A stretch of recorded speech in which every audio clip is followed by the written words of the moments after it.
Adani green energy का राजस्थान में 250 megawatt की सौर परियोजना का संचालन शुरू।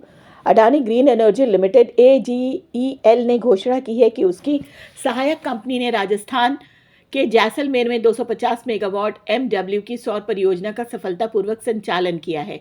AGEL ने एक एक्सचेंज फाइलिंग में कहा है कि सुविधा के चालू होने के परिणाम स्वरूप कंपनी की कुल परिचालन अक्षय उत्पादन क्षमता बढ़कर 11,916.1 मेगावाट हो गई है। जैसलमेर के भीमसर और टोआडा में 250 मेगावाट की सौर ऊर्जा परियोजना का संचालन Adani green energy 24 limited AGEL 24L द्वारा किया गया है, जो एक पूर्ण स्वामित्व वाली स्टेप डाउन सहायक कंपनी है। CSR पहल के तहत मिधानी ने टीबी रोग के खिलाफ सराहनीय कदम बढ़ाया। रक्षा मंत्रालय के तहत भारत सरकार की उपक्रम मिधानी न केवल देश की रणनीतिक जरूरतों को पूरा कर रहा है, बल्कि अपनी कॉरपोरेट सामाजिक जिम्मेदारी परियोजनाओं के जरिए समाज की सेवा भी कर रहा है। मिधानी के मुताबिक मुख्य रूप से CSR फंड स्वास्थ्य, पोषण, शिक्षा और कौशल विकास आदि क्षेत्रों की परियोजनाओं को आवंटित किए जाते हैं। तेलंगाना टीबी अधिकारियों के अनुरोध पर मिधानी ने टीबी का जल्द पता लगाने में सहायता करने के लिए एक यूनिट मशीन प्रयोजित की है। 16.55 लाख रुपए की कीमत वाली यह मशीन मिधानी द्वारा प्रायोजित है। इसके अतिरिक्त मिधानी ने हैदराबाद में 1500 टीबी रोगियों के पोषण किट दान की है, जिसमें उन्होंने 66.91 लाख रुपए की लागत से 6 महीने के लिए आवश्यक सहायता मिलेगी। ट्रूनेट मशीन का उद्घाटन मिधानी के अध्यक्ष एवं प्रबंध निदेशक अतिरिक्त प्रभार N गौरीशंकर राव ने किया और इसे हैदराबाद के नारायणगुड़ा स्थित प्रिवेंटिव मेडिसिन संस्थान को सौंप दिया। यह पहल सार्वजनिक स्वास्थ्य में सुधार और तपेदिक के खिलाफ लड़ाई में समर्थन के लिए मिधानी की प्रतिबद्धता को दर्शाती है। South eastern coalfields limited SECL ने वित्त वर्ष 2024-25 में CSR परियोजनाओं के लिए 170 करोड़ रुपए की मंजूरी दी। इन पहल से कोयला क्षेत्रों में स्वास्थ्य, शिक्षा और कौशल विकास के बुनियादी ढांचे को काफ़ी बढ़ावा मिलेगा। यह आवंटन SECL के वित्त वर्ष 2024-25 के लिए 99.76 करोड़ रुपए के वैधानिक CSR बजट से अधिक है, जो सामुदायिक विकास के लिए कंपनी की समर्पण को दर्शाता है। परियोजनाओं को संबंधित समझौते के अनुसार अगले 2-3 वर्षों में लागू किया जाएगा। एक प्रमुख पहल में राष्ट्रीय प्रौद्योगिकी संस्थान रायपुर के साथ 48.19 करोड़ रुपए का समझौता ज्ञापन शामिल है, जो SECL के द्वारा पूरी तरह से वित्त पोषित 500 बेड वाले SECL गर्ल्स हॉस्टल का निर्माण के लिए है। 21 जनवरी 2025 को रायपुर, छत्तीसगढ़ में भारत के उपराष्ट्रपति जगदीप धनखड़ ने इस परियोजना की आधारशिला रखी। SECL के निदेशक कार्मिक बिरंची दास की अध्यक्षता में आयोजित इस कार्यक्रम में SECL की CSR पहल SECL की धड़कन पर प्रकाश डाला गया, जिसके तहत CHD से पीड़ित 60 बच्चों की सर्जरी सफलतापूर्वक की गई है। दिनेश पंत और रत्नाकर पटनायक प्रबंध निदेशक नियुक्त। दिनेश पंत और रत्नाकर पटनायक को भारतीय जीवन बीमा निगम LIC के प्रबंध निदेशक नियुक्त किया गया है। LIC का नेतृत्व वर्तमान में सिद्धार्थ मोहंती कर रहे हैं, जो मुख्य कार्यकारी अधिकारी और प्रबंध निदेशक दोनों के रूप में कार्य करते हैं। हाल ही में LIC ने एक स्मार्ट पेंशन योजना शुरू की है।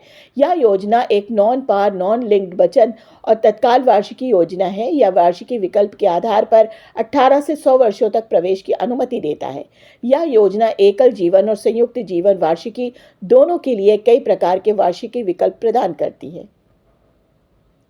IDBI बैंक बोर्ड ने R दोराईस्वामी MD LIC को 3 साल के लिए नामित निदेशक नियुक्त किया।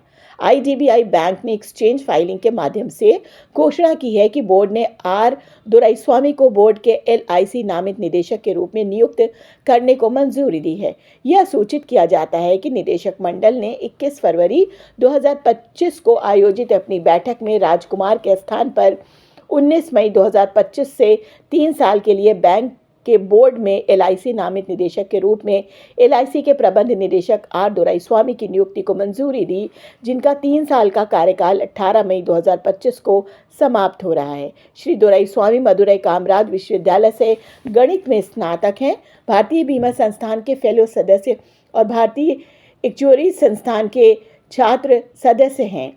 वह LIC के 70वें बैच के सीधे भर्ती अधिकारी हैं जिनके पास परिचालन, विपणन, प्रौद्योगिकी और शिक्षा में 38 वर्ष से अधिक का समृद्ध और विविध अनुभव है। प्रबंध निदेशक के रूप में कार्यभार संभालने से पहले श्री दुराईस्वामी ने विभिन्न पदों पर कार्य किया है। श्री दुराईस्वामी वर्तमान में LIC बोर्ड में प्रबंध निदेशक के रूप में सेवा करने के अलावा LIC HFL care homes limited के अध्यक्ष हैं। प्लेस टू वर्क से NHPC प्रमाणित। भारत सरकार के नवरत्न उद्यम NHPC लिमिटेड को great place to work India द्वारा प्रतिष्ठित ग्रेट प्लेस टू वर्क प्रमाणन से सम्मानित किया गया है, जो कार्यस्थल संस्कृति उत्कृष्टता निर्धारित करने वाला एक प्रशंसित बेंचमार्क है। यह प्रमाणन NHPC के अपने कर्मचारियों के लिए विश्वास, सम्मान, गरिमा, समावेशिता, मान्यता और प्रशंसता पर उच्च जोर देने वाली संस्कृति को पोषित करने की अटूट प्रतिबद्धता को स्वीकार करता है। भौगोलिक क्षेत्रों, भाषाओं, संस्कृति, स्थानीय परंपराओं, जाति, धर्म आदि के संदर्भ में कई चुनौतियों और विविधताओं के बावजूद NHPC ने जबरदस्त सकारात्मक कर्मचारी अनुभव के साथ काम किया है, लेकिन कंपनी के लक्ष्यों को पूरा करने और राष्ट्र की सेवा गर्व और सम्मान के साथ करने के लिए एकजुट है। सर्वेक्षण में 91% से अधिक कर्मचारियों ने भाग लिया, जो उपरोक्त की गवाही भी देते हैं। प्रमाणन कठोर और मजबूत great place to work model पर आधारित है, जो विश्वसनीयता, सम्मान, निष्पक्षता, गौरव और सौहार्द जैसे 5 विभिन्न स्तंभों के आसपास घूमते हैं। यह प्रमाणन NHPC की उन प्रतिष्ठित संगठनों में स्थान दिलाता है जो कर्मचारी जुड़ाव, कल्याण और उनके अनुभवों को सर्वोच्च प्राथमिकता देते हुए अपने कार्यस्थल की संस्कृति में उत्कृष्टता ला रहे हैं।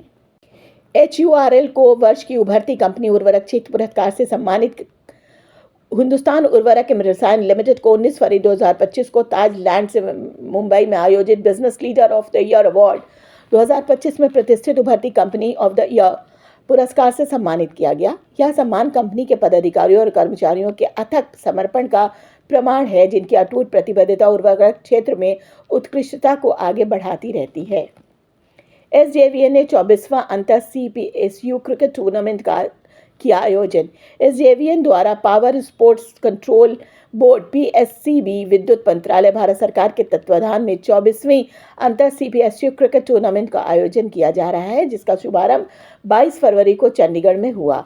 टूर्नामेंट का उद्घाटन मुख्य प्रबंधक वित्त श्री संजय सूद ने शुभारंभ समारोह के दौरान किया। इस अवसर पर पंजाब सौर ऊर्जा परियोजनाओं के प्रमुख राजेश कुमार शर्मा और SJVN के अन्य वरिष्ठ अधिकारी भी उपस्थित थे। यह टूर्नामेंट 22 से 27 फरवरी 2025 तक आयोजित किया जा रहा है, जिसमें विद्युत क्षेत्र से विभिन्न CPSU की टीमें भाग ले रही हैं।